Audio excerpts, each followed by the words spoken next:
종교는 인간들에게 정말 필요한 것일까요? 당연히 필요합니다. 종교가 있어야 인간이 인간다워집니다. 그래서 종교가 타락하는 그 순간은 인간이 함께 타락하게 되는 것이죠. 그러면 기독교만이 참 종교일까요? 기독교가 믿는 절대자가 진정한 신일까요? 기독교가 믿는 하나님만이 우리에게 구원을 주시는 분일까요? 출애굽기 3장 14절과 15절 말씀입니다. 하나님이 모세에게 이르시되 나는 스스로 있는 자니라. 또 이르시되 너는 이스라엘 자손에게 이같이 이르기를 스스로 있는 자가 나를 너희에게 보내셨다 하라. 하나님이 또 모세에게 이르시되 너는 이스라엘 자손에게 이같이 이르기를 너희 조상의 하나님 여호와 곧 아브라함의 하나님 이삭의 하나님 야곱의 하나님께서 나를 너희에게 보내셨다 하라. 이는 나의 영원한 이름이요 대대로 기억할 나의 칭호니라. 아멘. 하나님께로부터 이스라엘 민족을 출애굽을 시키라는 사명을 받은 모세는 하나님께 질문을 합니다. 애굽에 가서 만나는 이스라엘 백성들이 누가 보냈냐고 하면 나를 보내신 이는 누구라고 말을 해야 합니까? 라고 질문을 합니다.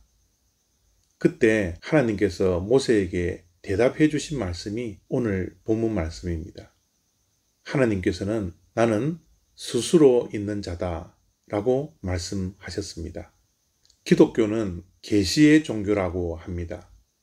하나님은 자연을 통해서 자신을 계시하십니다. 하나님은 양심을 통하여 계시하십니다.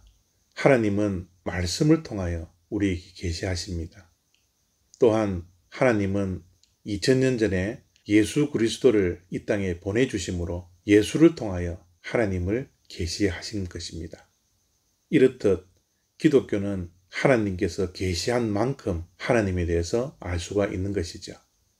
모세에게 나는 스스로 있는 자라 라고 계시를 하십니다. 스스로 있는 자라는 말씀은 어떤 의미를 가지고 있을까요? 스스로 있다라는 것은 존재의 근원이다 라는 말씀입니다. 이 세상의 모든 존재는 원인이 있습니다.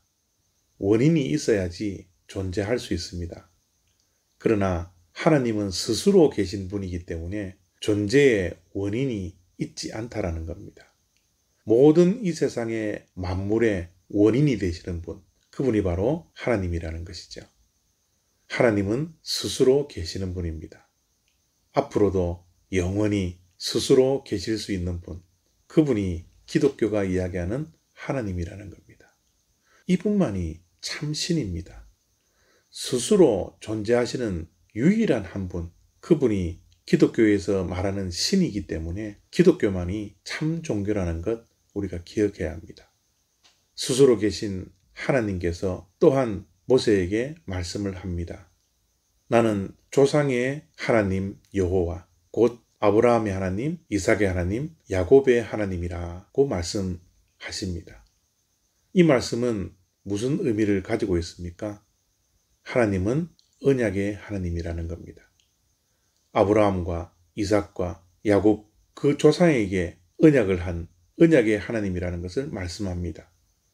하나님께서 모세를 통하여서 이스라엘 백성들을 왜 출애굽을 시킵니까? 언약 때문입니다. 언약을 이루기 위해서 하나님은 모세를 애굽으로 보내기를 원하시는 것입니다. 하나님은 말씀하시는 분이요. 하나님은 약속하시는 분이요. 하나님은 언약하시는 분입니다. 그 언약이 어디에 있습니까? 하나님의 말씀 안에 있습니다. 그래서 성경을 구약과 신약으로 나누지 않습니까? 옛 언약과 새 언약, 그것이 바로 성경, 하나님의 말씀입니다. 왜 우리가 매일매일 하나님 말씀을 가까이 해야 합니까? 그 안에는 하나님께서 이루고자 하는 약속이 있기 때문에 그렇습니다. 내 인생을 향한 하나님의 계획, 그 계획을 이루기 위한 하나님의 언약, 약속, 그 모든 것들이 하나님의 말씀, 성경 안에 있습니다. 그래서 우리는 하나님의 말씀 안에서 하나님의 뜻을 발견하고 하나님의 약속이 무엇인지를 알고 하나님이 내 인생을 향한 계획이 무엇인지를 알아가는 것. 그것이 하나님의 계신 성경을 통하여서 우리가 매일매일 발견해야 하는 것이 우리의 신앙 생활입니다.